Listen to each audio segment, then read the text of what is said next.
right, ladies and gentlemen, welcome back to another episode of The Cigar Host. With me, as always, is my main man, Mariucci. How we doing today, baby? Paisan, always good to be back. Always good. It'll never change. It'll never change. That's Always it. good to be here in this moment. Same Mario. Yeah. Well, today we have somebody very special. It's kind of our first, I think, that we have as far as this genre, this field of work, right? Sure. Like that. Like Yeah. that. So, it's an honor. And I think it's his first too, which we'll get further into a little Absolutely. bit later on. You know? Yeah. Yep. So today we have the Artist Komodo, Dylan, with us. Dylan, how you doing? I'm doing good, Joe. I'm doing good, Mario. Thank you guys. Honored to be here. It's a pleasure, and just want to say thank you guys for having me. Yeah, Yeah. We're more than happy to have you here. The honor is ours. We're excited. And it's your first podcast. First Right. podcast, like you said, popping the cherry. Popping Let's the get cherry, it. It's right. a good time to do it, and like I said, it's an honor. Got the whiskey, got the cigars, got That's the it. vibes. So let's get into it. Yeah. Absolutely. Well, right now we're all enjoying a Cigar Host cigar. Me and Mario have our Maduro cigars, and Dylan is smoking one of the new cigarillos, the cognac flavor. So feel free to check out the website at thecigarhost.com. You can pick them up. And also remember, follow us all on our social media platforms. We are going to tag us right below here. Mm-hmm. Follow everybody. Follow the line. It's the lines. Follow right the here. lines. It's right Easy. here. Let's go one by one. And we greatly appreciate it. So let's dive into it. So Dylan, I know I met you a couple times at a couple different events and stuff, and you have some sick artwork that Oh, man, you're Yeah. auctioning off for different types of charities. You also sell artwork. But before we even dive into that, I want to kind of understand who you are and how you Definitely. even got to where you are now. Yeah, we're gonna Quentin Tarantino this. Let's go. I'll chop Start it in up. the middle and hit right in the Yeah, front. right. Baby. Let's go. So I'll give you guys a little background because Joe, like you said, met you a couple of times at Tony's event. Shout out Tony Peck, brother of mine. The Godfather. Godfather of Instagram, who such it. a good guy, such a good heart, and really has been helping me get started as an entrepreneur with this new business and new dream that I'm following. But for Mario, just meeting you too, just to kind of start, from the beginning. So born and raised Long Island, New York, big family guy. Got an older brother, Tom, two younger sisters, Danielle and Ashley. Nice. Best mom and dad anybody could ask for. I look back at my childhood and there's really not one thing I could have asked for. A lot of people focus on money, focus on material things, but how we were raised, how my nanny, who passed a couple of years ago, raised us. These type of things, in my opinion, stick with you and pass down to kids, grandkids, traditions. So Right. big family.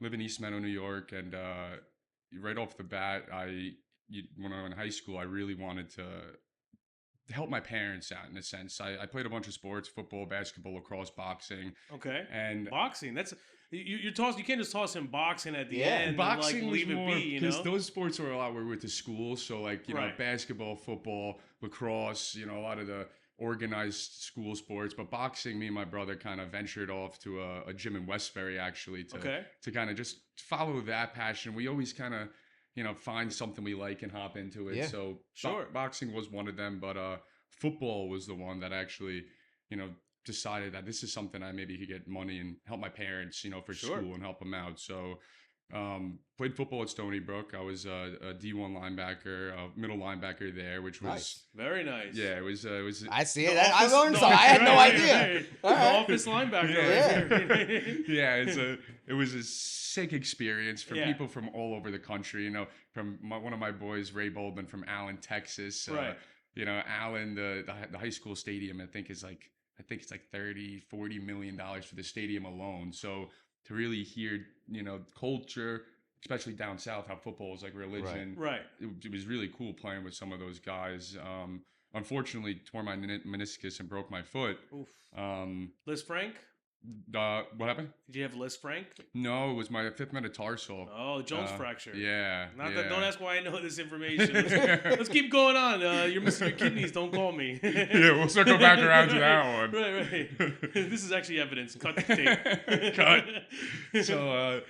So I said, you know what? Instead of just stopping playing football, Right. I'm a team guy. I love my boys. Were you captain? I wasn't a. This was when I was a freshman. So I got recruited. I only played like through camp and in the season. Gotcha.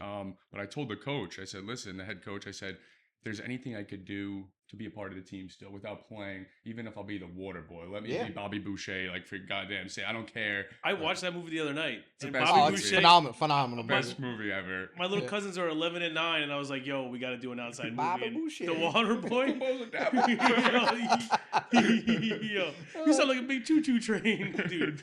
Classic. Yeah. Classic. Right. And he was like, the coach was like, that's so cool, you know, Right. for thinking like that, I'll give you a scholarship to video. So I stayed on Stony Brook football team being injured, but got a scholarship helping my parents out by videoing, Right. graduated with the team. And then, you know, leaving Stony Brook, I was a marketing major, art minor. The same kind of mentality carried over, saying I wanted to help my family. I wanted to, you know, thinking about generational wealth for my kids, my grandkids, and thinking about the future. I decided that finance maybe was a good route. My brother, again, Tom Hippner, has been a mentor of mine. So he's a CFP at Charles Schwab. I kind of followed his footsteps and went into finance. Worked at a couple Chase branches, you know, in Long Island, building my way up. Finally got to Wall Street and was a junior financial advisor there for 2 years on 28 Liberty Street. Right. And so coming on up, right? Yeah, it was very like it wasn't like I was at Wall Street for 5 years. I was building my way up as a collegiate football player, trying to make money.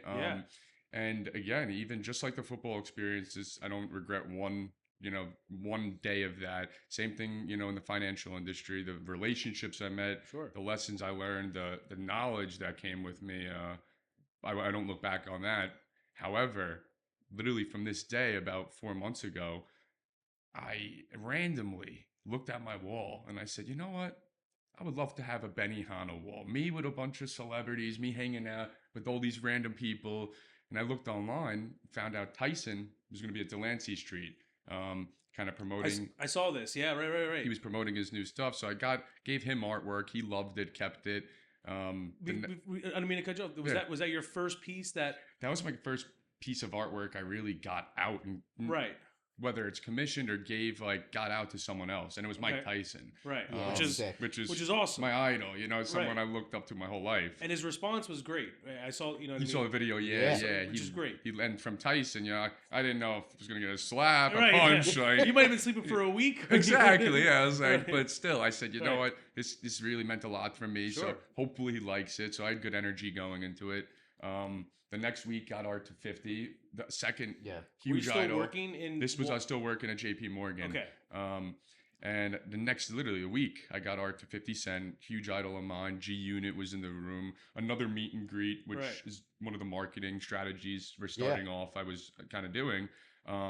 He loved it, kept it, same thing, gave me a hug. And from there, you know, I had a couple of visions, a couple of really personal things that made me think about the future again, but more so not money, not, you know, a chase for something that in a sense was not right in front of me, which was life. And finally I said, I got to live my life, follow this dream.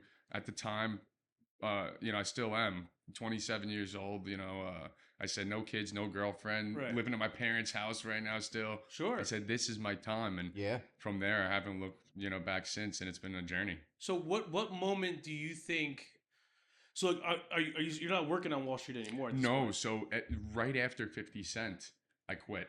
You quit. I quit. You walked in and you were like, I'm out. So I had partners. So I had two older guys I looked up to, like father figures, similar to my father's age. Mentors. You know, mentors and like friends with these guys. You know, I loved them. They loved me. And it was a very mutual beneficial relationship where if they left me their books, which they worked for years after leaving, it was beneficial for me to take over. And then JP Morgan had a plan with them. It was beneficial for everyone. So everyone was working towards this goal, and you know, so gratefully, they were not mad, they were not annoyed. They both looked at me and said, this is your dream, brother. And as much as I left, and they had to get a new guy to fill, you know, there was no better feeling than these two guys, Anthony and Ken, looking at me and saying, go chase that. So, and I think that's important because we talked about this before. Like, even when you're on that journey, when you make that decision, it's a big step. Like, you're not just like that's you're making a consistent paycheck. You are grinding. You worked hard to get to this point. and to like do a complete, 360 or 180. It's really, you like, people don't believe in you. Mm-hmm. People think you're crazy. What are you doing? Why are you doing that? Like, it's nuts. And I think he's been in the same journey, and I think everyone we've kind of interviewed here has kind of been in that journey where everyone's gotten that like negative support. It's nice to have that positive support, because like some people don't believe in like, why are you doing that? Yeah. You know what I mean? Like, why would you do that? Well, see, and piggybacking off of that is a lot of people look at tradition, right? Well, it's traditional to go to school. It's traditional to go to college. So Right. true. It's traditional to So get that true. bachelor's degree. Right. When you get that bachelor's degree, what are you going to do? What are you going to do after that? Come on, Yeah. you're gonna get it. Great, you got And a even great a job. What job are you going to Right. get? How are you gonna Right. make money? You know? How are you gonna do that? Right. And honestly, it's like people don't understand that entrepreneurship is a career. Yeah. Right. And it's fucking difficult, man. You know, Yeah. but if that's your goal and that's your dream, entrepreneurs make sometimes more money than people that have a steady job. Well, now very true. it's a struggle. Right. You have to fight for that paycheck because you have to earn it, but you don't have to follow the traditional ways. You're creating your own path. Right, exactly. I think I love this idea is that like you will make money when you do something you love. That's Like, it. money will come. That's the money right there. Money will come when you do something you enjoy because you're passionate. You don't care about the hours. You're Right. not working at 9. You're not. Oh, I worked 8 hours today. You're like, fuck. I did an art piece for 36 days straight. Yeah. And I feel phenomenal. Phenomenal. Right. Like this is beautiful. To piggyback off what you're saying, I Yeah. don't personally know what day it is anymore. Right. When I was at I'm JP jealous. Morgan, it was. I'm fucking jealous. You saw him. I How do I couldn't strangle past you? that. You couldn't wait till Friday, probably, right? Right. Literally, it was not when I was at Wall Street, even in Long Island. Again, my whole career, I loved who I worked with. And Sure. my manager, Steve Cox, the managers Mo on Wall Street. These guys were so again, mentors for me. But the thing is, I knew right at Friday it was what bar was open, what boys, what soldiers am I gonna get, Right. Where's the most girls gonna be at this bar, Sure. And Saturday maybe same thing. Sunday feeling like shit. Next day, I gotta honestly, go back to work. it. And for me, it came to the point where since I left, I don't know if it's Monday, I don't know if it's Friday, and I don't have no urge to go to that bar anymore. For Right. me, again, this Thursday shout out, I'll never stop saying it, Tony Yeah. Peck, this golf event coming up, biggest one in the tri-state area. It's going to be the biggest event in the tri-state area, not only golf, but networking event. How many vendors are going? It's a shit ton. It's so much. I you want to can't say even there's over count. 300 vendors, probably. Over 300 yeah. vendors. So that alone is like the sickest party that I've been looking to for months. So for me, Are you providing like a piece of art that will So what represent the day or the environment or the person? so I want to and again, Tony's been so busy. The guy, like when I talk to him, I think he talks to, like he was saying, over 100 people a day, constantly. I don't And even answer 5 texts. that's what I'm saying. That's overwhelming. I don't want to answer 5 texts. It's a lot. DMs, Right. the phones, the calls, Oh. the emails. So, but I want to talk to him eventually and say I want to put one of the things in the charity because Yeah. just like the Panthers when I gave to the autism awareness event, this is for Children's Hospital. I Right, believe, yes. So for me, we haven't spoke, but I want to give one of the pieces for that live auction and again, put whatever it is in for the charity for Sure. him. But just the guy he is too, he's hooking me up with a section in the cocktail event. So I'll have probably 7 to 10 pieces on display for silent auction Love for it. myself. I've Right. finished, all created, ready to deliver and go. So And will yeah. anyone be able to see these pieces beforehand, or is it first come, first serve? You're seeing it there first So time. typically, what I do is, I like to kind of work with Tony a little bit, and he does me the favor and the gratitude of giving me a spot at these events. So I kind of look at it like I'll bring the art, he brings the business. Right.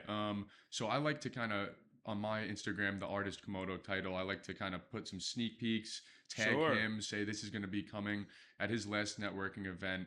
It's cigar, specifically, for cigar smokers or whatnot. So he's like, Dill, make like 10 pieces related to cigars. Right. And this one, I'm kind of doing some different things with some golf, some different sports. Sure. And it's kind of an exclusive drop for his events. I was supposed to be playing in this golf outing. I'm not You gonna were, lie. yeah. I was gonna shoot. I heard you guys had supposed to have the Yeah. foursome, right? Yeah, we were supposed to have a we were foursome, going which to, was but But so now, which is awesome that you're dropping that for them. But you mentioned the Carolina Panthers. Like what? So what was that about? Yeah, so the Panthers piece, so as I was getting started, for me, just leaving, the financial industry with no necessarily income on the other side. You hear a lot of stories like my buddy Ricky McGuire, who runs Subway Creatures, a big page in New York, Okay. and good friend of mine. And I made him a piece, met him at the Fulton Station, and he told me a story that he used to be a TV producer, filming the top Netflix, shows, television, movies, and it came to the point where these social media platforms were generating more income, where he came to the point where he's like, look, I like doing this more, and left the television producing. Now, for me, I just left because I had a vision as me as the next big artist, and I believing in myself with not a sale. The only art I essentially gave away, which these collectors owned, was giveaways like Mike Tyson and 50 Cent. Right. And just basically, I'll just say it straight up. I was meaning to say it in this podcast, and I think it's a big thing to say it now because for me, my brain's a little different. I think a little different. It's okay. Since my nanny passed, I feel like there has been different energy in me and something like guiding me in life and saying that this is your path, not even the right or the wrong path, but this is your path. And after giving artwork to Tyson and 50 Cent, I was sitting down in my living room hanging out, and I think I was having a beer, just relaxing, and I had a vision. All of a sudden, I got took into this movie, like this whole entire, like, That's So Raven, if you ever saw that show, like a whole vision. Yeah. The twins. That crazy Well, Disney they're show. twins, right? I think, I think maybe. I don't even know. But I knew she had visions, and that's what I was in. I got took into this vision, and all of a sudden, I was at this bar. And this was while I was still working at JP. And I was at this bar on the water with all my friends, probably like 32, a couple of years from now. And I was making like $250K at JP Morgan at this time, like 4 years from now, doing good. Had the tab. All my boys said, drinks on deal, get everything. And I was the mayor there. I was a mayor. All the girls were with me, come looking at me and shit. I'm eyeing them, looking at them. You were getting your first contract, like in football. Exactly, yeah. I was getting drafted. Yeah, you were having some fun. It was a fun day right there. And I'm a brunette guy, brother. Like, I like brunettes. Yeah. This little blonde came up to me and started talking to me, and it's hot blonde. We start, talking, and, long story short, a couple months go by, we go out, a year passes, we get married. Couple years fly. Each year by year, I have 3 kids over the next couple of years, 3 boys. And this isn't real, obviously. No, so this is all. This is his vision. This is all a vision of me, Okay. sitting while I'm working at JP Morgan, looking at my future of my life. Sure. And a couple of years passed, turned 34, 35, 36, have 3 boys. So I have this wife, this blonde girl, these 3 boys, and I have this awesome house, this mansion in Huntington, brick house in the woods, which I always knew if I continued at JP Morgan, I would be comfortable. So I guess this vision was there. And fast forward, it was 39 years old, and I was in the kitchen with my wife, and I was coming home from JP Morgan. At this time, a little bit less hair. I was more stressed. I was arguing with my wife. I was not coming home, not the happiest, energetic feeling. I didn't have that time playing with the kids like I wanted because I was doing paintings after helping people with their finance, whatever they needed in finance. And eventually me and my wife got divorced, and we left and we were separated. And at the end of the vision, I was in my dream, you could call it, office. I had a mahogany desk, like The Godfather. Shout out Tony. I had fucking elks on the wall, 300-gallon fish tanks, taxidermy, art, beautiful studio. And my hands are kind of positioned like they're on the desk, and the house is quiet. It's dark. It's no noise. The kids aren't there. The wife, the noise isn't there. Big house with no one there. I'm alone. Everything I ever wanted material-wise, and I'm not talking. I can't talk. I'm stuck in like a thing, and I'm just looking, and eventually it goes black, black, black, and the whole vision cuts out black. And I got out of it. I said, what the hell was that? And the next day I quit. That was a vision from me. I said, this is so weird. It had to be someone telling me. Awesome journey, but now this is your path, and your life's a book, and chapter by chapter is how you design. Is how you supposed to live. Right. I almost feel like that ending. Because I actually have like goosebumps, I'll be honest. Like, I'm fucking, no, I'm serious. It's a little warm in here. Yeah. No, because I can kind of connect with that, because you can have everything you've ever wanted, material-wise. but then in that, have nothing. Right. If that makes sense. You can literally... And you have something. You have a No, family. no. You're not understanding what I'm saying. Peace. You can have everything you've ever wanted. Right. But be empty and not have anything. Yep. At the end of the day. Right? Like, I know for me, like, my wife and my kids, they're my world. Right? And, you know, listen, work gets stressful and you're trying to make ends meet and you're doing extra to try to, you know, get that extra things and this and that and do bigger things. But then sometimes you have to like reel yourself back in and be like, hold on a minute. What's important? And that's what I just took from that. Because listen, I have the 3 boys, right? So I'm as you're going, I'm like he's at the stage of 34, 35, 36. No. He's counting. No. I've had people that said that before. Yeah. So I think one of the guy Dom that you know. Dom, yes. Like yeah. the CR piece too. Yeah. He said that. He's like, holy shit. He's like, I'm 39. He's like, dude, I'm living in the story. I'm like, no, that's personal. No, but I think that's a wild story. You know, I think it speaks volumes to you as a person though, because you saw something and you realized I have a lot of fucking good shit going for me right now. Thank you. May I tap me off? I have a lot of really good shit going right now, and like you said, you could stay in that career and have a great life. Yeah. Right? Potentially, right? Making really good money, but it's not what you love. Yeah. And now you're doing what you fucking love.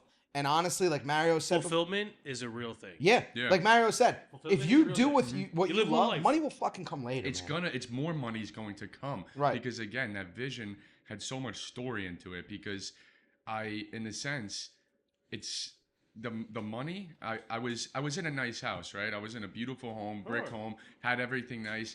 But the money, in a sense, didn't make me happy. And, you know, I had everything I ever wanted, just like you said. So, you know, a big thing for me, too, is thinking about the present. You know, a lot of people, the future is really, really big, but sometimes just being really thankful and thankful for, in a sense, like I said, family. I'm a big family guy. Sure.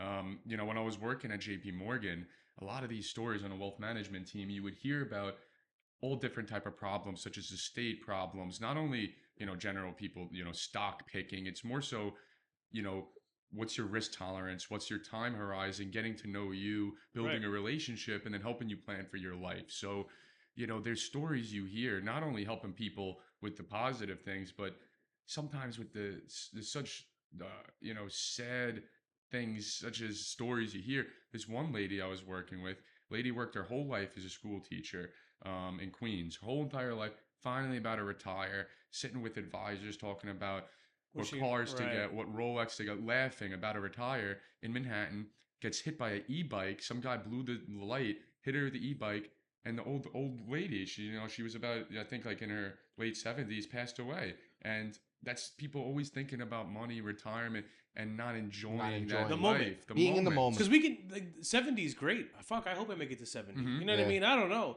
I keep drinking whiskey and hanging out with this guy and smoking cigars. Might be quicker than that. I got the black lung now. This is medication in itself. This is called relaxation. Right. Ron Swanson medication. Ron Swanson. We just need steak. Yeah. But what I want to ask you is, so like, okay, so you had this vision and you made a decision to leave, but you also talked about 50 Cent and, you know, Mike Tyson. Was that a combination where, like, when were you like, okay, like, I want to leave. You had this vision, you want to get out, but like, when follow were you your like, dream. Yeah, like, when were you like, damn, like, I really enjoyed doing this, like, and people were like recognizing your growth of your art and your passion and everything like that. What was a real breaking moment of that? Besides the vision. So breaking moment for me is kind of the last couple of months, you know, for me just being very energetic and thinking that, you know, a lot of these mental games that, you know, whenever I get lazy or I'm watching TV, I personally feel I'm letting down like the people that believe in me the most down. And just in a sense, always understanding that I hear you guys talk about it all the time, you know, especially with the podcast with Tony, that you work hard, you hustle, you do the right thing, you help others, you give back, you understand the art of giving without receiving. It's not karma, doing the right thing, thinking something's going to come back for you. Right. It's doing Don't the right thing it. in general, in your heart. And I think that to answer your question, the people, you know, random people that I haven't talked to that, you know, I might have been acquaintances in my high school growing up in East Meadow that I have not even 3,000 followers yet. I talk, McGregor says it best. If you could confident enough to talk it out loud, and if you could see it and manifest in person, it's going to happen. Sure. So I know the future is very bright, but it's when I kind of realize this is a cool feeling, hearing back from people I haven't spoke to in 10 plus years say, I have this business, I have this, or Dill, you're doing great, or people who haven't followed me when I followed them, and now they follow me, and then it's to start to sense that look, people, starting to realize it's and you're onto something. Yeah. And then the thing is, you guys speak about social media a lot as well, and to touch on that, social media could be a tool or a weapon nowadays in age. And for me, being a football guy, again, looking for going out to the bars, being immature, not focusing on the real things, which for me is family and the real things that matter. In a sense, it's easy to gravitate away to what it is, and for me, it's really just working hard and giving back, like to those businesses that hit me up.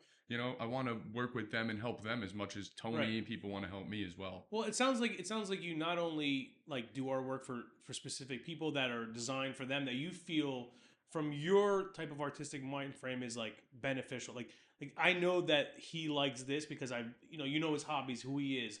You want to get to know the person. So I've seen a lot of your artwork. It's very guided towards the individual and like either their career or who they created are for them, them, which is actually very interesting. Very interesting. A lot of artists, like I'm not a art I don't get splashes, right? But a lot of artists, and correct me if I'm wrong, because I'm sure you're more knowledgeable. But I think a lot of people stay in their niche and they just say like this. Niche. I said that yesterday too. I know. And I will say this again. Okay, here we go. The fancy people with here we pinkies go. up call that shit niche. You fucking know what I mean. So anyway, I think people like this is the art I make. This is the art I make. Like it or don't. Yeah. And I feel like you have your style, right? You have your design. I can look at it and be like, oh, Dylan made that. I know. Right.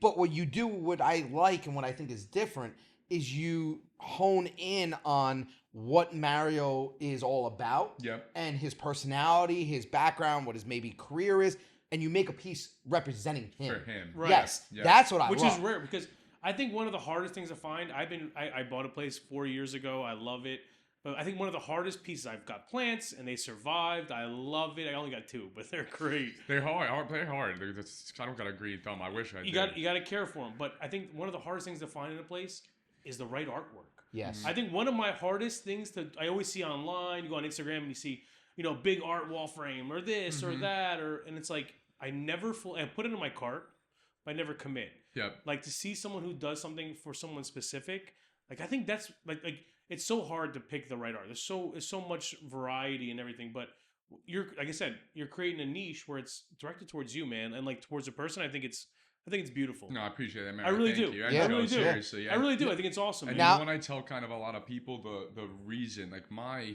answer to that scenario, and that hearing that it means the world to me. Like again, just I loved being a junior advisor, working my way up there because I looked at myself like a financial doctor. I genuinely was helping people, but this is the real me. This is who I want to be, and that world is great for some people. Yeah, some people love that world, but for me, it's not me. Right. So, it's not that path. So for me, I tell people now, 10 years ago, let's say, back up 5 years ago even, it might have been more important to have a lot more focus on the art compared to the artist. Right. Nowadays, you guys speak about it because, being, fans of you guys, it's social media nowadays, tool or weapon.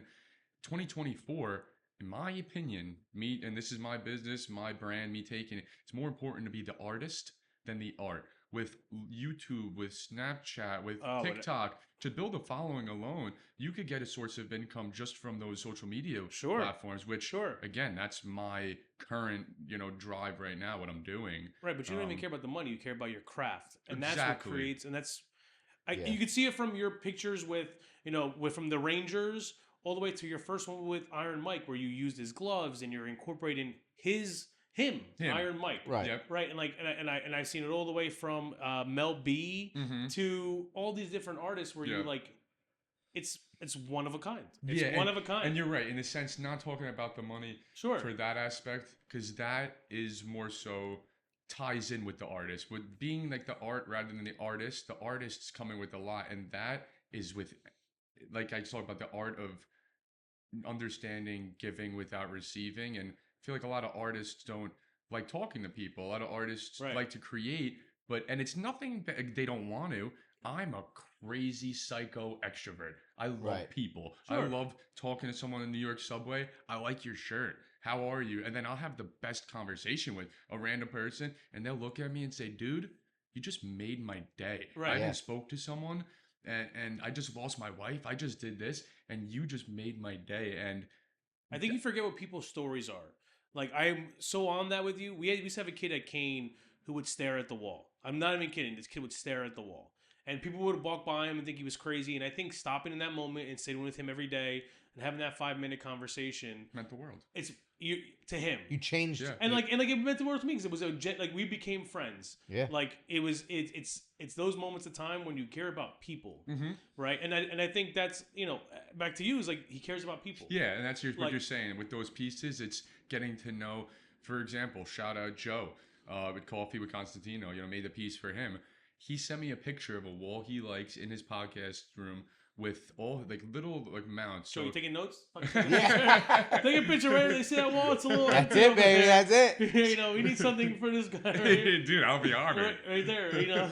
So basically, this guy had Captain America action figure. He had an American Eagle thing going. He had a bottle of a Blue Label empty bottle. He had a Villager cigar box. Right. And he helped me out. He's like, dude, look at this. And it meant a lot, that wall to him. He said, there's your inspiration. And for me, once I get to know you, that's what the art is about. And that's what you guys are getting at. And for me, it's my type of art. It's all painting. So when someone looks at me and says, oh, you do art, you're a painter.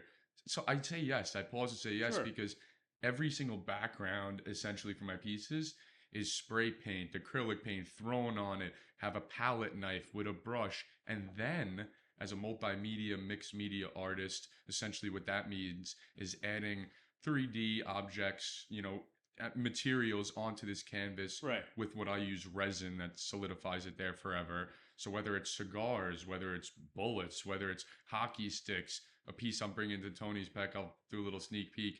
It's called the Billiards Buck. It's a whole... We got to get that sneak peek in here. Well, it's coming up in a couple days. You know what? Actually, yeah. This will probably air after the golf outing. So I'm going to snap a picture. We'll throw it up so you guys can all take a look. It's a billiards buck. It's 5 feet by 4. It's a mount of a deer stag buck head that I painted. That's awesome.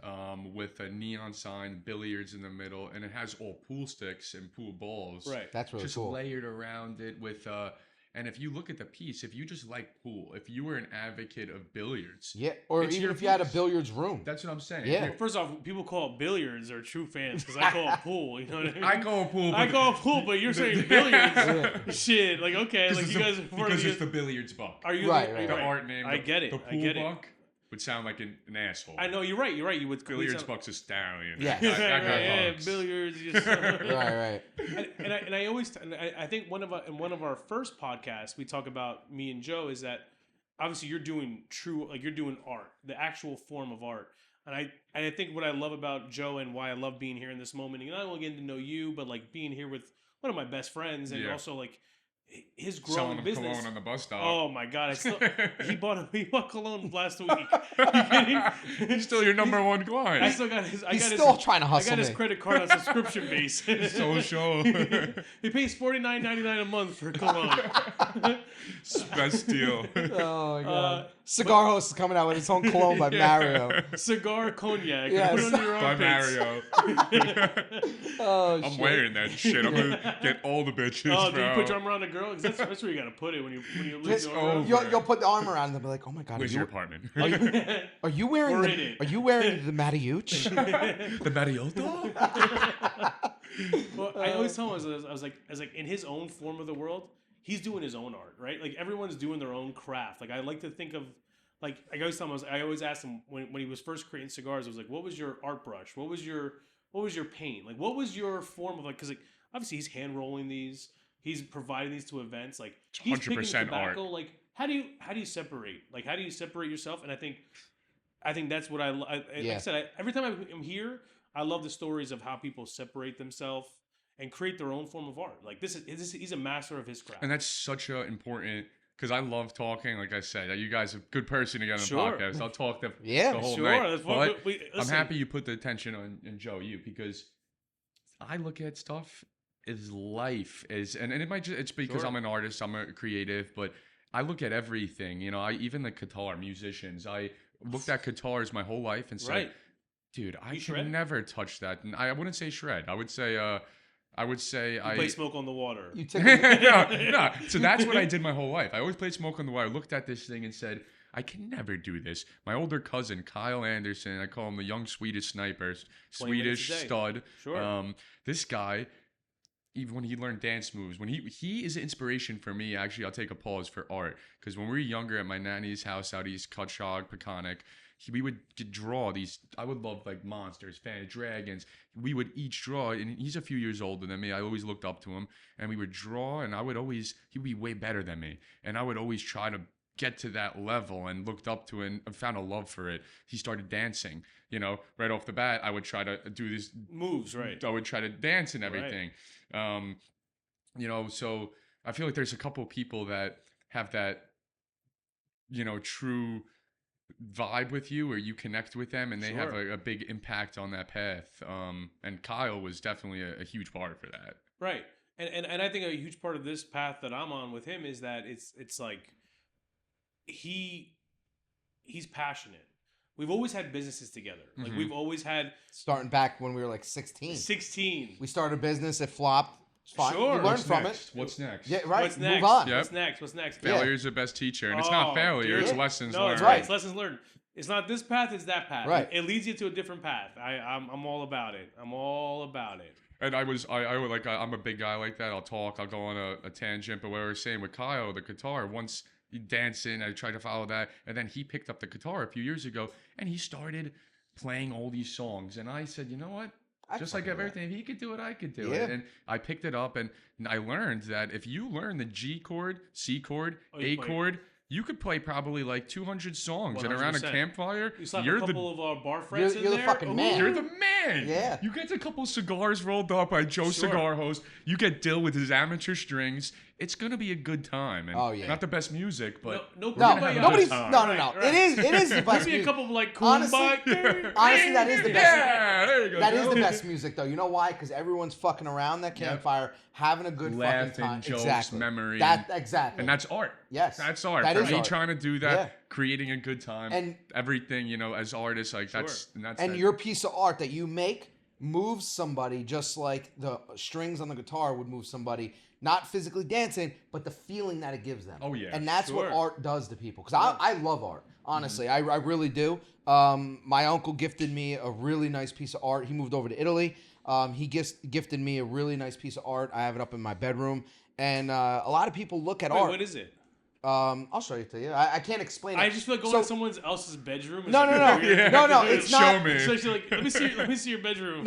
So you can see it. The master bedroom. Honestly, it's very I don't know if abstract would be the word, but it's very gray, white, black, and when you look at it, you have to look at it and say, this is what I see in it. It's not distinct. Like, it's That's not abstract. a person. Is it abstract? That's abstract. Okay, that's what I thought. Right. So when you look at it, it's kind of like, could it be gloomy? Like I see like an island with like kind of foggy water. You don't know. It's not exactly one thing. I love that. Like, I just got a tattoo. I designed it myself. I have it on my chest. Can we see it? No, you're not seeing it right now. Can we see but it? Anyway, it's very, Come on, pull it's it very out. cryptic. So let me ask you a question.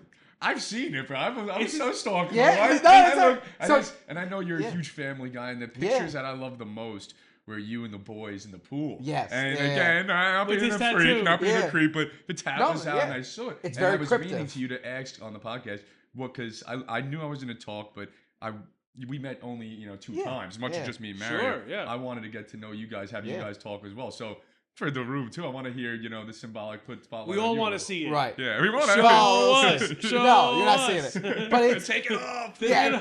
Well, pretty much what it is. I designed it myself. So I used to actually draw back in the day. By no means am I an artist, but I love I love expressing myself like through that kind of stuff. You know what I mean? I love cryptic shit. Tattoos are art. Yeah, exactly. Tattoos are art. So I designed something that's very cryptic. When you look at it, nobody would know what it means, right? So I put the birth day month, the number before as number 1. Then I put my first son's initials. Then I put the day he was born. Then I put his middle initial. Let's go. Then I put the last year of the year he was born. Then he's the third. So then it has 3 lines. Then I did my second son. Then I did my third son. So when you look at it, it almost looks like just a hieroglyph. Yeah, like it's like numbers, Morse code or some yeah, shit. I was like, reading. I'm like numbers, letters, I can't wait to numbers, ask letters, him, numbers, letters, and I had family that knows their birthdays, and they're like, I don't even know what that means. I go, good. That's exactly what I want. Because it has meaning to me. Because I made it. It's my fucking kids who I love more than anything. Anything in the world. And it's fucking mine. And nobody else has it. Yeah, it's 1 out of 1. Right, and that's right. I love that. That's shit. the cool thing about art in general. Like you said, tattoos. If you do a rose, that rose is 1 out of 1. Right. Even if you did the same design stencil, the way that the lines are, the way that they artist the pepper does shape, it could look exactly the same, Shading. but one little thing is different. Sure. It's have his own individual touch, and that's a cool thing. But the thing is, when you could look at someone and say, "I've seen that rose," you know what? You haven't. That rose is 1 out of 1, but I definitely never seen that. That's something that's completely either in your mind or you had someone, and that's cool. 1 out of 1. Well, that was his vision. You know the 34, 35, 36 vision? That was part of his. That was part of it. Wait till you see a 39. Fuck you. Oh, shit. Well, I want to ask you before. What do you think I got the story? Yeah. I want to ask you, so talking about all the art and everything, and how do you get your inspiration for creating a piece, whether it's for you and then you want to sell it on retail, right? Or, so it's a 2-part question. So how do you get the inspiration to make a piece of art for like the normal retail? That's the first question. And then how do you get the inspiration for somebody, if like somebody met like Mario wanted to commission you to make a piece? So for me, I feel like there's I'm going to add a third in there. How do you sell it? Like, how do you sell those first pieces that are meant for the mass retail majority? Yeah. Right. So for me right now, I'm trying to like going back on the artist more important than the art. I could create pieces right now that are a little bit more simple, that I could just, throw paint on a canvas or even paint a picture with not a lot of, I should say, money that I'm spending into the piece, where you could look at the piece and the artistic value could be a lot in a sense, but the material, it could cost me $150 to make the piece. And for those pieces, I don't find love. That doesn't get me excited. It doesn't give me that drive. I love pieces. Shout out to my boy Dom that said, Dill, I don't care about money. I love cigars. The gift that you gave Tony for free with the cigars on a small canvas, which was great. It was sick. Yeah, it was you. It was a great piece. It was sick. And the Dom goes, go big or go home. So do the biggest canvas you could do. Went to his house and he said, here's, a shit ton. He gave me ammunition. He's a gun guy. Yeah. So was that full ammunition or was that shot ammunition? How do you know? That was full. Yes, that was full. No, ammunition. the rounds were in it. Yeah. Yeah, the rounds were in it. And that point, when it's resined like that, completely locked in forever, honestly, would have to. The thing in a fire. It would have to, fire. It would have to be a fire that was going on for probably like 30 plus minutes, where hopefully at that point everyone's out of there. The building would have to be, it's not Tell me more. Yes. So for that piece in general, I love that shit because there's $2,000 worth of cigars on it, and if you're a cigar guy, like I said right off the bat, you don't need to even love the painting behind it. There's 200 cigars on it. So the inspiration I get for the pieces is more so, like you said, building a relationship with the individual, getting to know, what do you like, what do you want.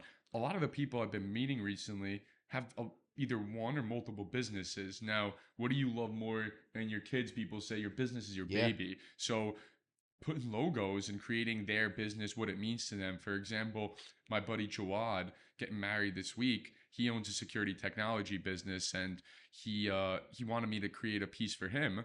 So I went to his garage with all his inventory that they do for their clients, all cameras, all cords, all different bolts, little things, and I included all their equipment on their piece. And does he know that you're doing this? He doesn't. It's a shout out. I'll show him this.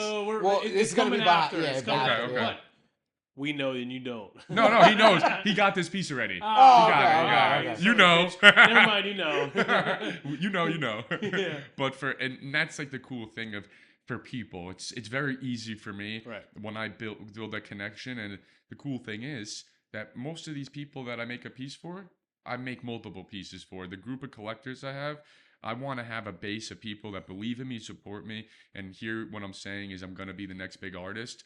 And can honestly afford the pieces I'm trying to create, rather than have people say, look, I like art, I want one for 500. For me, it's not even anything against them. It's like on that wall, I have to put $500 worth of value and effort into that, and that represents me as an artist. And I rather, honestly, at this point, some people might laugh at me, I'd rather turn that away and focus on my brand, who I am, and build that base. So right now, selling pieces for $2,000 to $10,000, depending on how big the pieces are.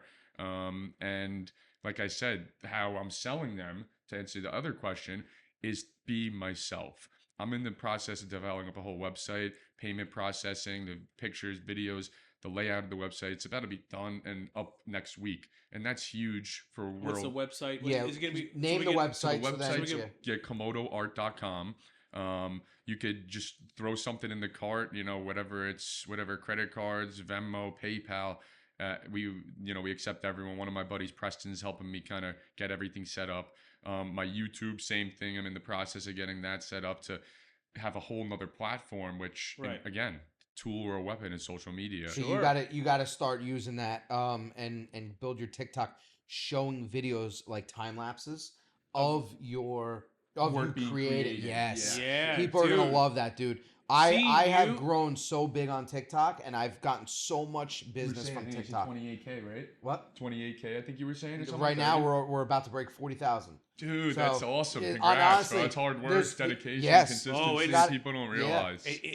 I don't do anything besides show up and drink whiskey. Cheers to that. Cheers. What day of the week is it? Hey, listen, we're going to get to that point. We're getting to that fucking point. But the amount of dedication and effort he has, and I'm going to let him go into it, you have to. Yeah, I tell this to everybody. And I'm not speaking anything that the majority of people don't know, but if you own a business nowadays, and you own a business, you're an artist, but you own a business, right? You just got the LLC, right? But it's still a business. Yep. You're still in sales, right? You are a media company that sells a product. You're a media company that sells a service. Give me some love, right? There it is. You have to. Don't, and again, not people, artists. That I'm not putting fingers on any artist because they put some artists, it's that art, they don't want to talk to people, they put their soul, and that's awesome. And if you love that type of art, it's like, as a collector, people don't get one thing, get it from that artist. But for me, it's more of that genuine connection. And as a media, I really am psychotic. I'll put a mask on. If you look at my page, a Nike mask on, and I'll run all over in Manhattan. And I'll high five people. I'll run in Grand Central, hold my art up. I'll put a gorilla costume on that's 9 feet tall and run in Manhattan, which I've done. I don't care. So knowing that, people want to see that little bit of side that's crazy, edgy. And a media company, if I could do that with my art, but I had a lot of people also give me great advice, which I'm so grateful for.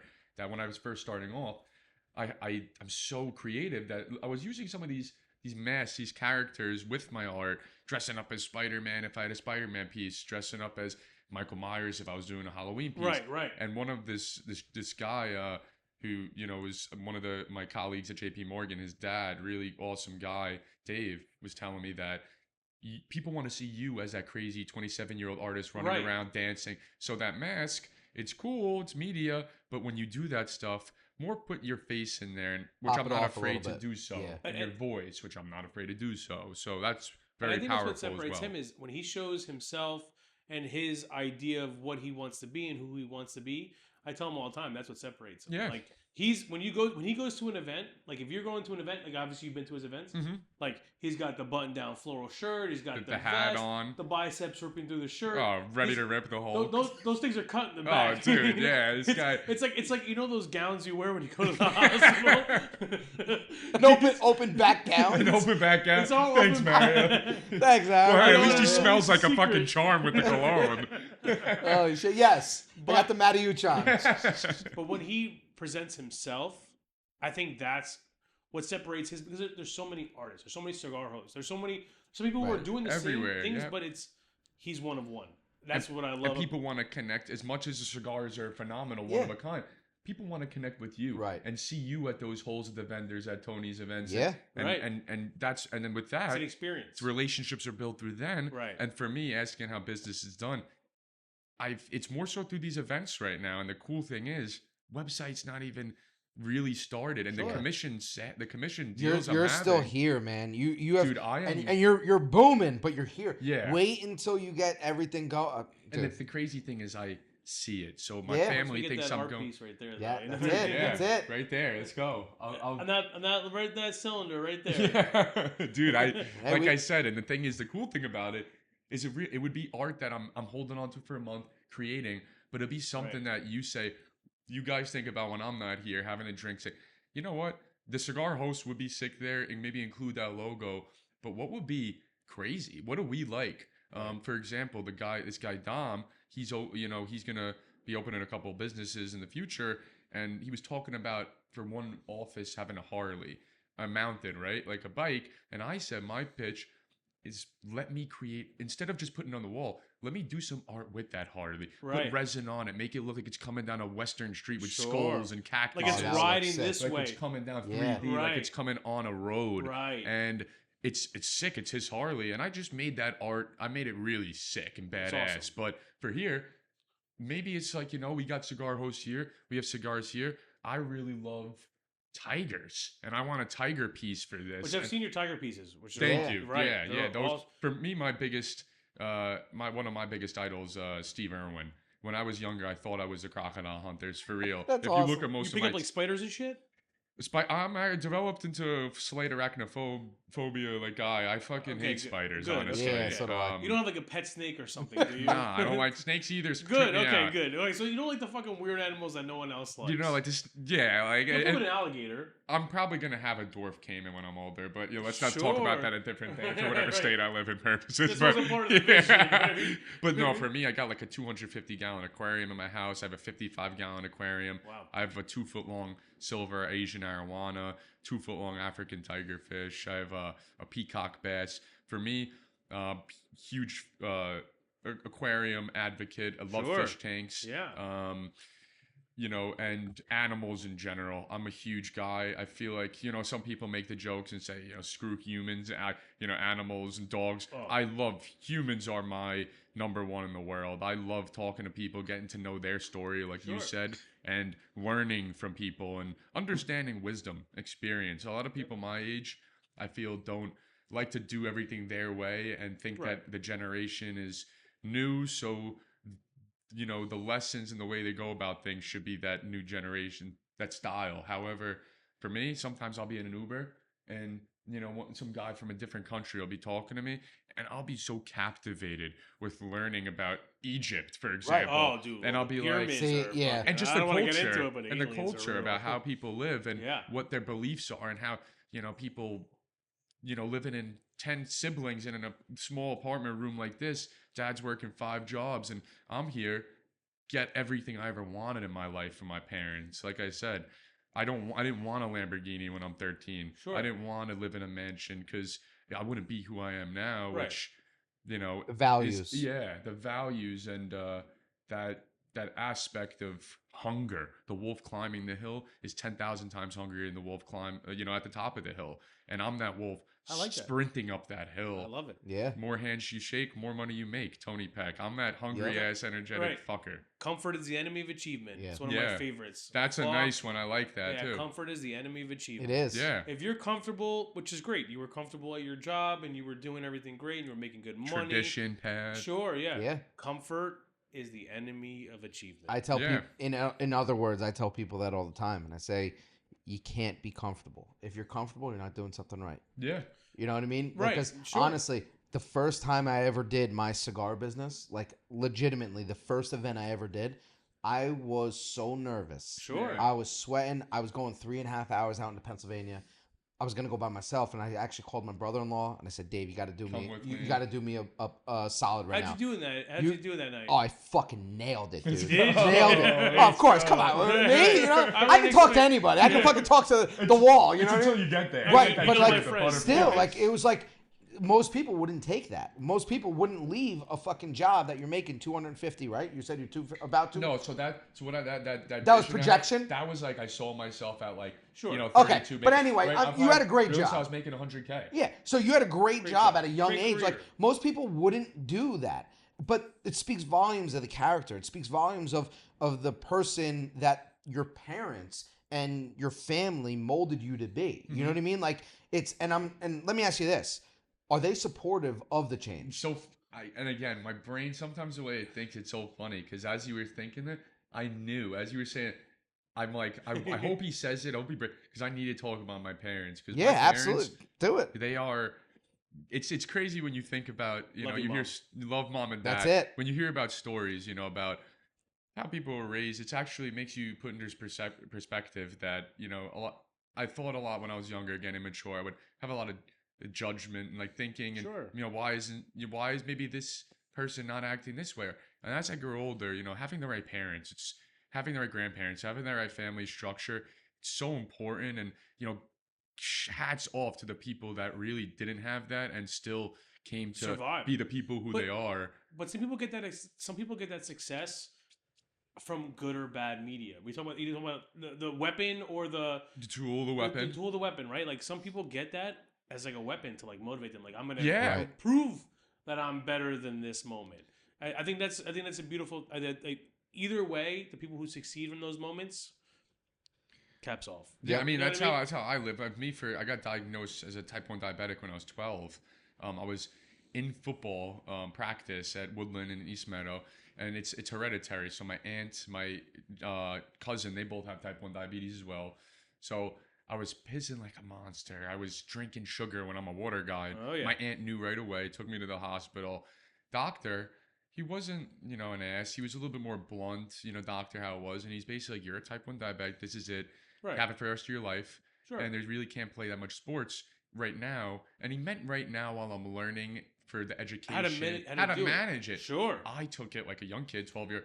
You're telling me I can't have candy at a candy store. So I said right then and there, I'm going to be a professional. Sure. And I didn't know if it was going to be, and specifically, let me back up, a professional athlete. Sure. When he told me I couldn't play sports, I said, I want to be that guy that proves you when wrong. I went back, I said, yes, I did want to get money from my parents, but proves people wrong in the sense, not in a bad way, but as an example for other, not only young diabetics, but young individuals going through their personal problems. Sure. And that's exactly what I'm trying to do in this art. If you ask me right now, what is my biggest why?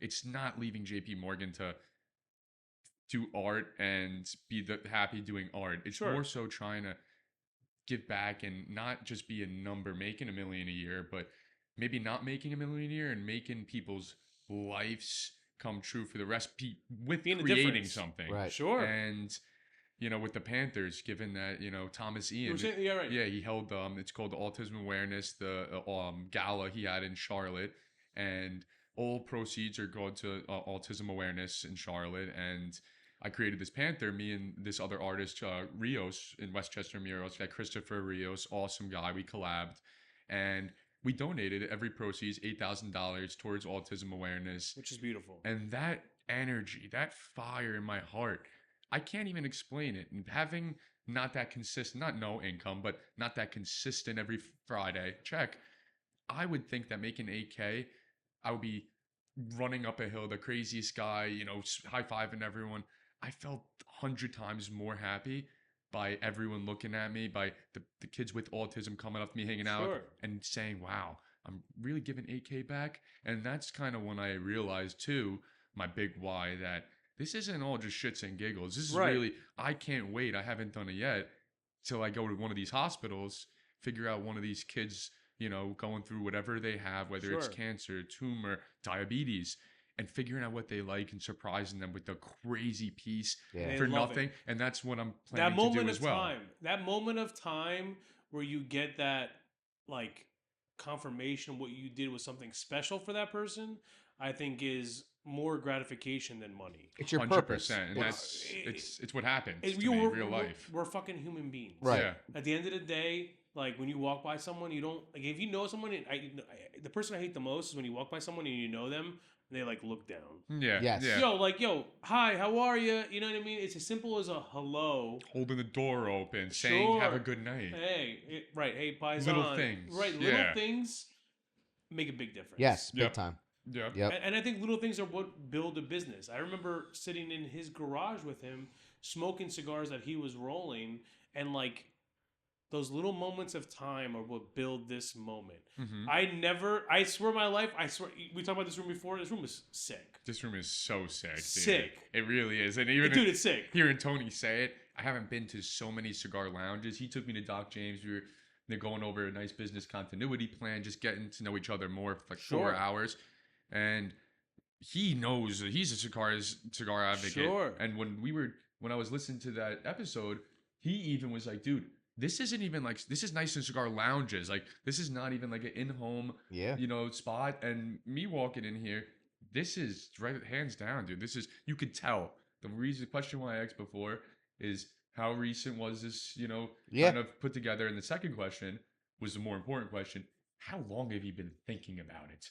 Because for me, thinking about my alligator fish tank room I've been thinking about that since probably 5-10 years ago eventually. So you've been thinking about this probably for a long time. And that's why I tell people all the time, like I'll go off on tangents to people that don't really know what I'm doing. They know I own a cigar business. They know I go out and roll at weddings and cigars events and stuff like that. They don't really know my end game, like what my vision is, and I don't expect nobody's in my mind. Mm-hmm. I'm in his mind. Yeah. I know everything. I'm in his mind. But if you want to know what he's thinking about, just let me know. $50. Yeah, small fee. I'll let you know. Right. But what I always say right in the beginning, before I even start explaining it, is I'm a dreamer.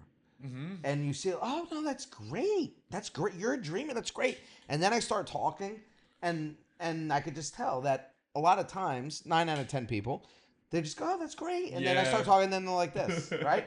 Because they don't understand. They'll never fucking understand your vision, my vision, his vision. Yep. Sure. And because they don't think it's capable. And you know the people that can, though? The people that your vision as an artist, not my vision to roll cigars, but when you have a vision and it's strong. And you can connect with that. You can connect with other like visions. I know hands down, you're going to fucking, Thank you, bro. Yeah, I appreciate 100%. that. And just like you sorry, No, you're good. Yeah. You guys are slapping a lot of hands over. No, listen. Because he hasn't washed his hands in 3 weeks. Let me get some slaps over here. Either.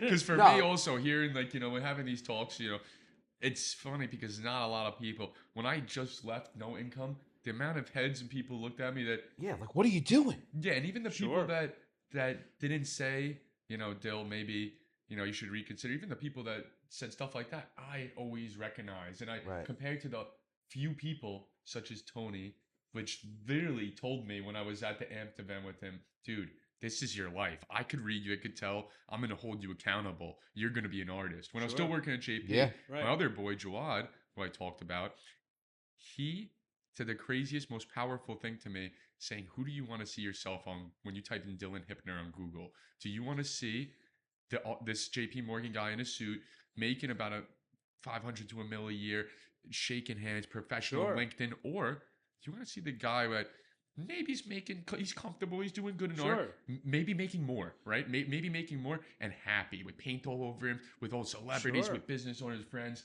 And I said, you know what? That's who I want to be. And you have one life. Everyone, you can't promise tomorrow. So, at the end of and you can't promise tomorrow if you're 27 or 50 or 70. Doesn't matter. Doesn't matter. As long as it's not a mugshot, you're good. You're good. Hey, listen, turn a negative to a positive. but Mugshots work. I mean, I'm not getting into politics, Good but publicity, we bad all know publicity. somebody that had a mugshot, and they turned it into a big positive. Yeah, that was a nice one. but what I'm saying though is right. It's like, dude, that's how you define yourself. Yeah. I think you guys are. I love that I'm watching you guys define yourselves in this moment. I think that's a beautiful thing. You don't get to. Thank you, Mario. Yeah, you don't get to enjoy that journey very often. So No. I think it's a beautiful thing. And you gotta chase it. You gotta hustle. You gotta work harder than you've ever worked before because, like you said, the paycheck's not coming every Friday. Yeah. But it's enjoyable. You know what I mean? And to circle back around what you said, I tell a lot of people, it's so funny how life comes back around. Because my sister, when I was in Stony Brook, right getting out, and I went to Chase, not even JP Morgan at this point, I'm in banker at Chase, as my sister's figuring out what she wants to do getting ready for college. Just like I looked up to my brother, my sisters look up to us. We're a close family. Sure. So we would always say, we're business people. We could talk to people. And it was, in my opinion, it was more so thinking about, honestly, that money and that business is a good field to go into, that traditional path. Sure. Right. And now, right, my whole, I matured, I grew as a person. I think I realized who I am. And you're going to continue to grow. Yeah. That changes as you get older. It changes as you get older, and that growth and that path, it grows, and your art changes, and who you are changes, and what you want to do changes. It's a beautiful thing. And it's awesome to pay it forward. Like people like the entrepreneurs, that are helping me now, the people that are supporting me, not even with purchasing my art, but like you guys. It's like, this is straight up. This is my first podcast, and like I told you, I have no that cherry's doubt. been popped. The cherry's popped as hell. Dude, yeah. that cherry is that cherry. Bam! This was a PG story. Now it's rated R. Yeah, it's turned quick. Yeah, but I plan to be on literally like hundreds. I plan for how big I'm gonna blow up, and without having a crazy face, or I'm gonna be that next big artist. And this, in a sense, is huge for me. Telling all my friends, my family, showing them your guys' page, like, this is awesome. And for me, this is, like I said, it's not only about money. So it's not about you guys saying, come give me a piece. I have such a good, I was smiling the whole way here, listening to Tony's podcast, listening to freaking 50 Cent bumping my guy that I met and gave art to. And leaving here, I'll do the same thing, happy as hell. And when I get back, I'm bet your ass, I'm gonna be creating art probably for a few hours till like 2-3 a.m. and I'm gonna be the happiest cat. Love it. That I was with you guys. So for me, it's as much as it's growing, I like to give back. So for me and my sister, as I just did this journey, she just graduated Oneonta. My other sister, she loves accounting. She's going to Deloitte, the Big Four, Big Five, whatever. Well, Deloitte's right in Morristown now. Yeah. There's another. I was talking to Joe about that. Yeah, Danielle, shout out Danielle Hipner. We'll talk after. And I told Ashley, I'm like, look, now do what you do that you are gonna be happy with. Don't just do something that just to follow because the happiest Ashley is going to be the richest Ashley, not only in both, physical. Dollars, but mental wealth, and that's and in combination in life, you're gonna be the best person you could be around your friends, your family, and strangers. Open the door, saying good morning, good afternoon, like you're saying. Happiness is a tough thing to find. Yeah, it is, and life's a challenge. I mean, it's you're gonna be happy at times, you're gonna be down at times, you're gonna hit lows, you're gonna hit highs, but if you're doing what you love, and you are literally being yourself.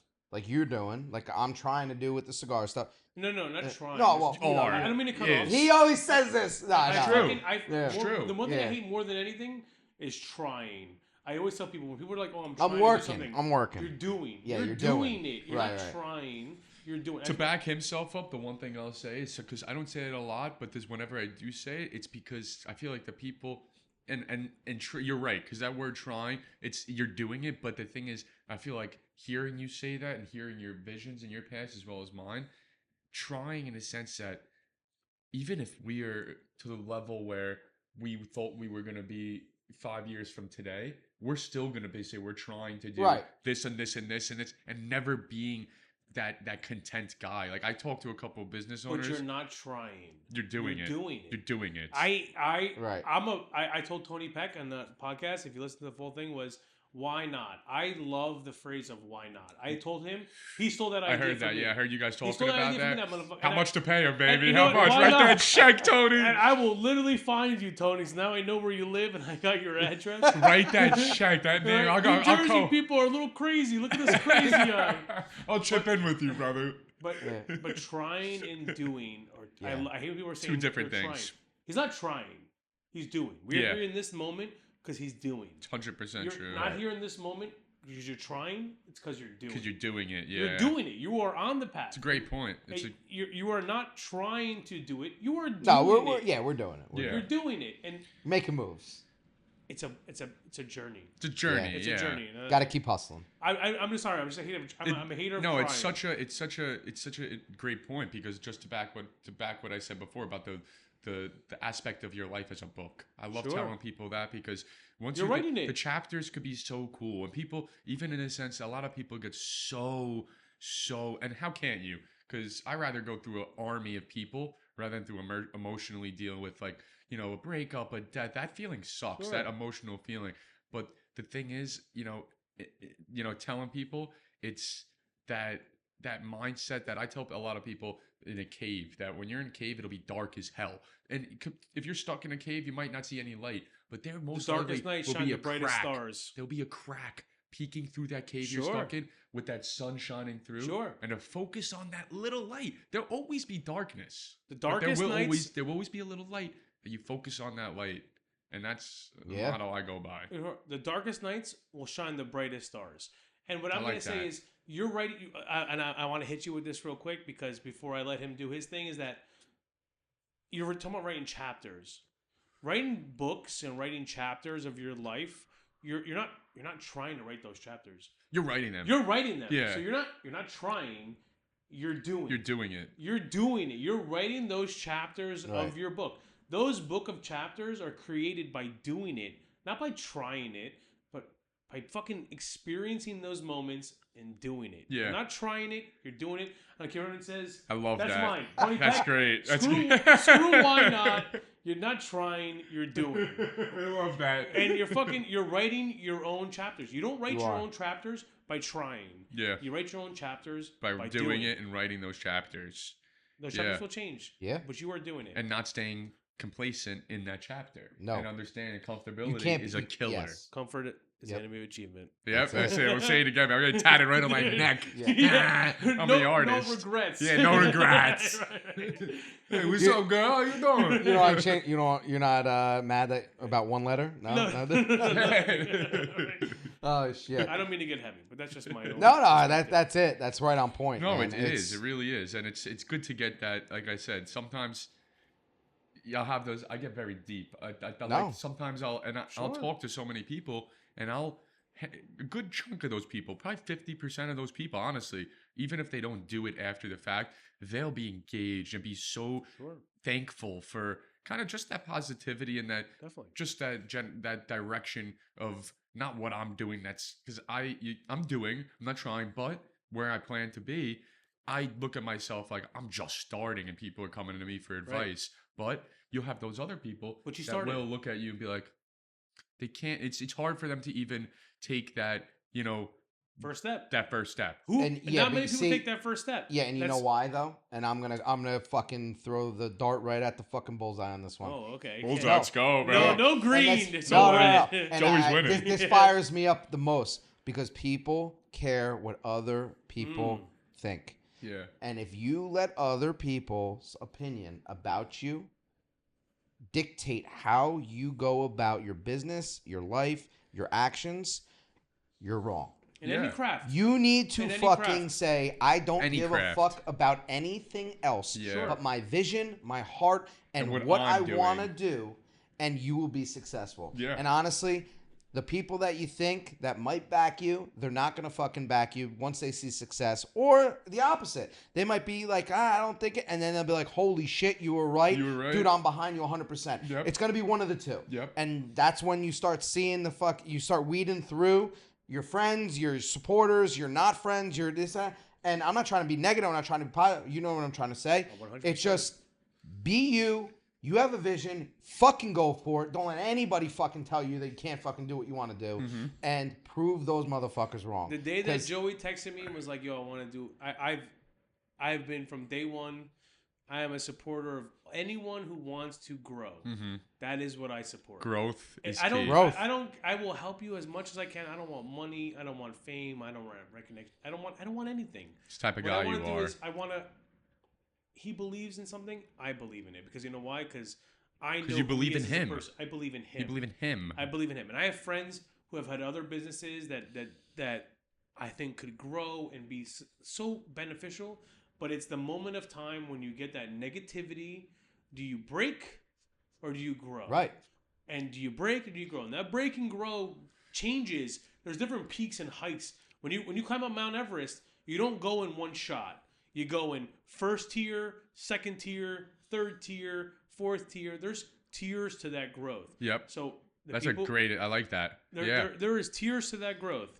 I'm on all tiers of his support. I will carry him down the mountain on my fucking That's back. brotherhood That's right why- there. that's That's why- brotherhood and family and that's why support. he's On fucking my sitting in back. that chair. Yeah, that's why Right? he's your main I'd man let you right slide there. down the hill.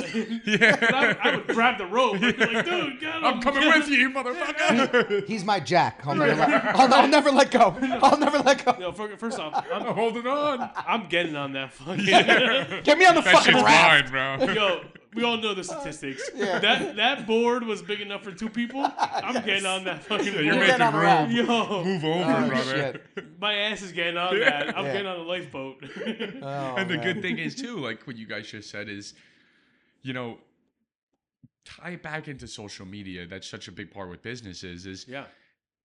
you need to have honestly mentors. You need to have support. You Sure. need to understand that you can maybe do something on your own, but you're going to be more productive and you're going to be more successful with help. And little things, I feel, just again, like Tony saying little things, Jawad saying little things, they resonate with me and I want to pay it forward. And for me, I didn't know this term, and sometimes terms really stick to me. They resonate. And for me, when I had my old Instagram, Dill Gates, when I was in football in Stony Brook, I was just doing my own life, just, it was like a vlog, and I was a little more immature, and if I kept that, I could have been a vlogger, but I was like, I took it the wrong way, and I'm like, I didn't like the haters, honestly, and I was a little emotional, I was a little more mature, and as I deleted the Insta, I didn't disable, I deleted it off the grid, focused on JP, said I'm an adult now, I said, it's my new job, I graduated, and now I just quit that. I was tattooing a little bit. Some girl was talking. I was tattooing her. She was tattooing me.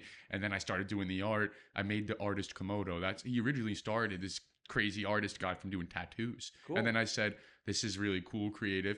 And I started to realize that social media is a garden. And when you have a garden, you need flowers. You need that positivity to do what you do and have that feeling in your gut that, nice, I got support. But you need dirt as well. You cannot just throw seeds, have flowers without dirt. No garden grows without dirt. And once I realized that, I said, wow, I need these haters. And again, it's spoken on social media. Anybody sends one of the posts to their friend and says, this guy Dill lost his mind, that's an interaction. That's in the algorithm. And people don't realize that haters are the motivators. They create the key, which is growth. So you want to hear something about keep that? shitting on me, bitch. I'm going up. You want to hear what I said this on the Burn Down podcast with my boys. Burn Down podcast, Blueprint Cigars. Go check them out. I'll see them tomorrow. Yeah, it's all right. There you go. Tomorrow, They're Huntington, great 4:30. podcast, great fucking cigars. great They're my guys, boys.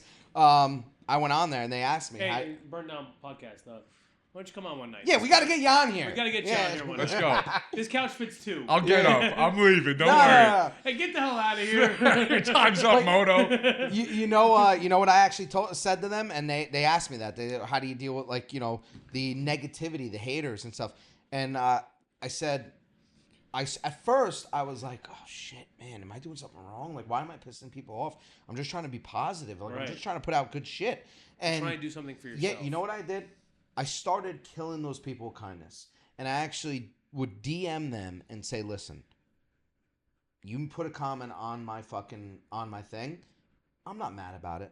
You're obviously going through something. I legitimately do this. You're obviously going through something. all I do is make content to be positive, to educate people about cigars. And do to my thing. And just be me. Yeah, yeah. If you're going through something that you had to go and put a negative comment on my thing without even knowing me, I'm here to be a friend. I'm here to be a companion. That's if you awesome, need dude. something, dude, let's fucking talk, man. Yeah. It's important. Don't Those you moments know? of time.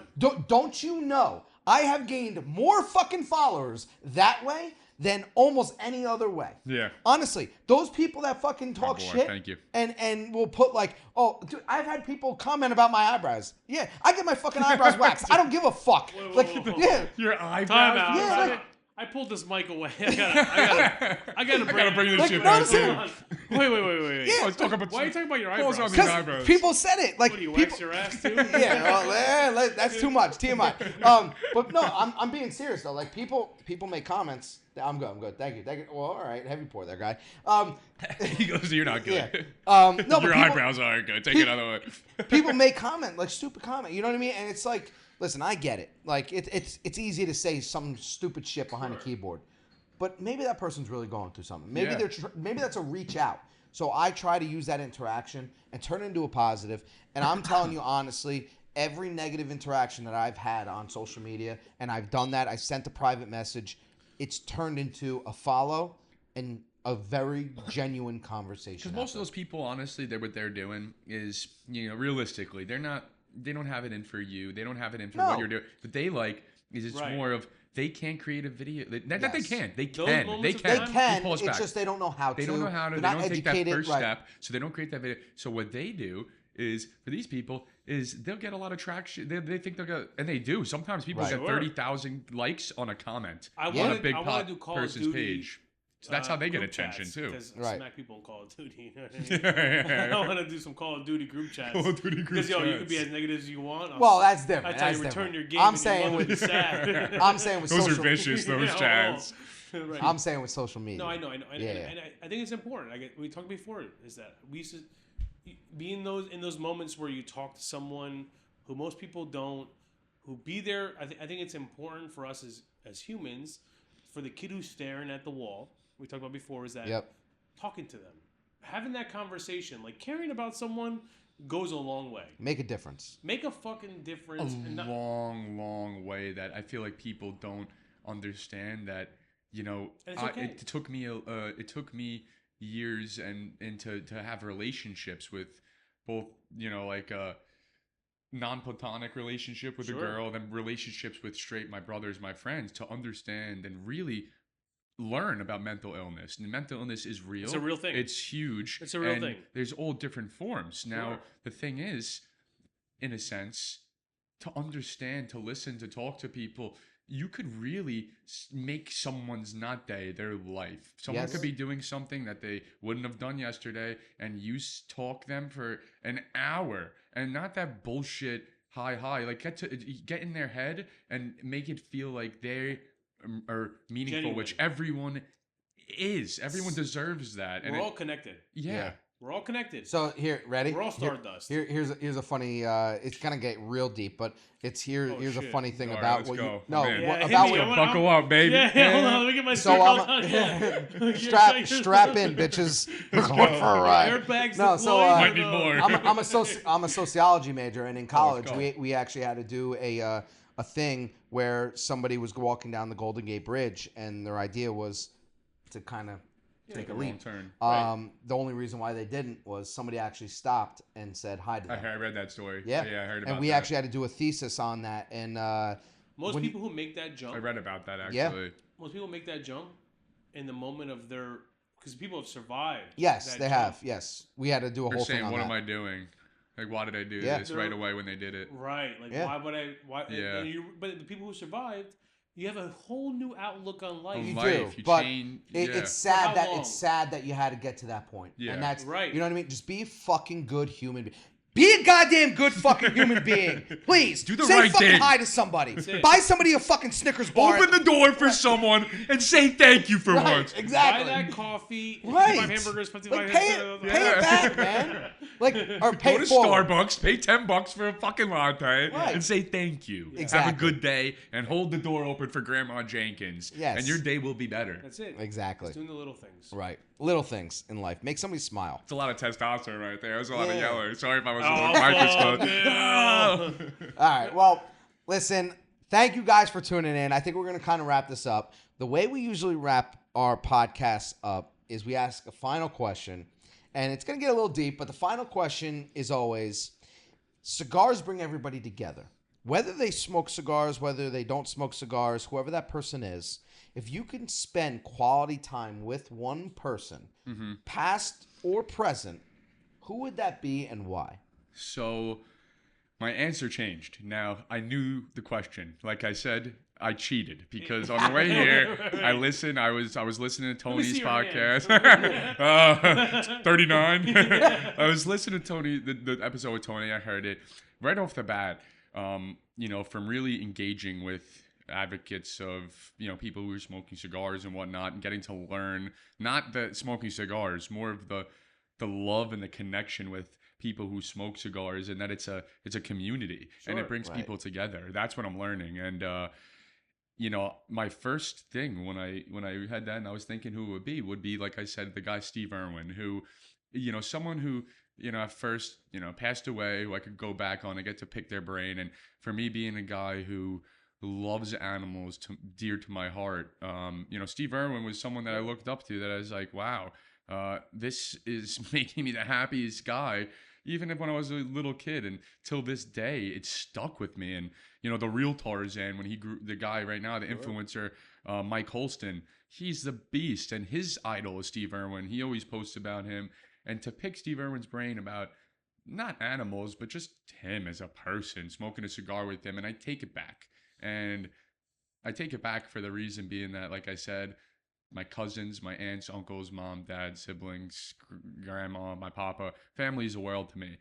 Recently, I was over my papa's house, bringing him lunch, hanging out, and I've seen these pictures before, but as I've really gotten close with, all you guys, going to Tony's events with, people who are been smoking cigars for 10, 15 years, I've realized, my papa's been telling me, that every single time my great-grandfather, my papa's dad, was pictured and posed for a photo, he always had a cigar in his hand, and he was never smoking it. And it was always that old school picture, black and white, in a suit, like him in hat, with a cigar like this, with a top hat. And every picture, my papa said, taken of my great-grandpa was when he had a cigar in his hand. That's really cool. And I looked at it when I was in New Hyde Park, Nassau County, Long Island, the other day, bringing him lunch, and I actually took pictures on my phone. I didn't post them yet, but I got a sense of, wow, this is, not only am I an artist, I just connected with such a real group of people in the Westchester, Greenwich, that area of people who were supporting me. And my great-grandfather was a cigar. He didn't take a picture without one. So, as I came here, it was because like I said, I listened to this podcast on the way here. My thought process, it was so quick. I don't know if it was my nanny, like I said, who is always with me. It changed quick out of nowhere and said, my great-grandfather, who I never met, who probably is looking down on me saying, look at this guy, my great-grandson. And to go back and smoke a cigar of his choice as well, and just talk to him and say, listen, your son, my papa, is my hero, the best guy in the world. Thank you for creating him. Thank you for creating me. And we're enjoying that cigar more than anything in the world. And that's my answer. That's it. And it's family. I'm going to say real quick before we go, before he does his sign off, is that if you ever do make that piece, that picture should be on there. Yeah, that would be cool.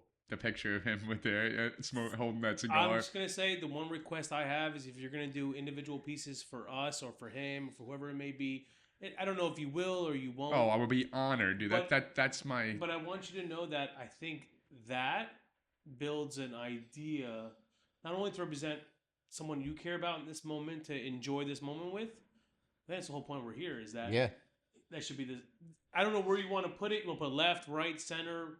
Wherever it would be, yeah. It doesn't matter where it is, but if it's in there, connected with it. I think that to represent you in this moment and popping your cherry and being in this environment, It's a beautiful touch. I think that will, and I think that's and like I said, it's not only my great grandpa for me to be here for the first time. You guys, an honor for you guys having me.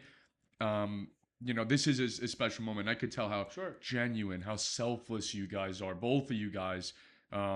Every story I tell, like you saying, you get the goosebumps. Yeah. For someone to get the goosebumps, if not your story, shows also how selfless you are and how you could relate to someone. Yeah. And a connection. Yeah. And whether it's that, whether it's cigars, like I said, a tiger, I tell everyone that you'll see in the videos I'm about to put up and stuff. I already have stuff edited I'm working on now. It's not about the art. It's about the connection with the people. And literally in a business sense too, those people who were my collectors tell their friends that not only is this art cool, this guy is like the Joker. He's up till 3 a.m. He's smiling. He's happy as hell. You got to get a piece from him. And it's domino effect from not the art, but people getting to know me. And that's how I eventually plan to blow up. As I blow up, I not hope, I don't try, I know, and I will do that. We're going to stay connected. We're going to become boys. And it's dope how life works like that. And this cherry is fucking popped, brother. Like this shit. Yeah, this shit is popped. And seriously, thank you guys for having me. I can't wait to listen back to this and show everyone. And shout out to Cigar Host. Shout out to everyone we talked about. Burn It Down Podcast. Tony Peck, Why Not You Media, Fran, Mike. Gonna be there Thursday. Gonna have a great time. And this was such a great night and great convo, great cigars, great drinks. And this is what life is about, baby. So. Yep. So thank you guys. Happy to have you on here, man. Yeah. I appreciate it. Oh, sorry. No, hold on. There he goes. We're shaking hands. Yeah. Hey. It's a dead fish handshake. No? All right, where's the door? Well, cheers to that, guys. Cheers, gentlemen. Mar, cheers. Cheers. Guys, make sure, like I said in the very beginning, make sure you're following us all on social media so you know what's happening, what's going on. So definitely follow us on social media. They'll be tagged down there. Check out his website coming soon. We'll also tag that right there. And remember, guys, you want to smoke a cigar, you want to pick up some good cigars, go to thecigarhost.com. You can follow us. And Mary, you have any last words? As always. Words of wisdom, maybe? Till next time. The words of wisdom happen mid-speech, baby. That's it. Yeah, they did. We did have a lot of quotes in there. Yeah. Till next time. As always, I can't wait till fucking next time. Till next time. Cigar Host, thank you guys. Joe, Mario, you guys are seriously anytime a pleasure to hang out with. It's been a pleasure. And this is it's been a memorable night to say the least. Awesome. Thank you guys. Happy you enjoyed it. True official cheers. Yes. True official cheers. Let's go. Official cheers. Let's go to the Cigar Host, Joe and Mario. Thank you guys for having me. Thank you. Keep killing it, man. Let's go. Keep killing it.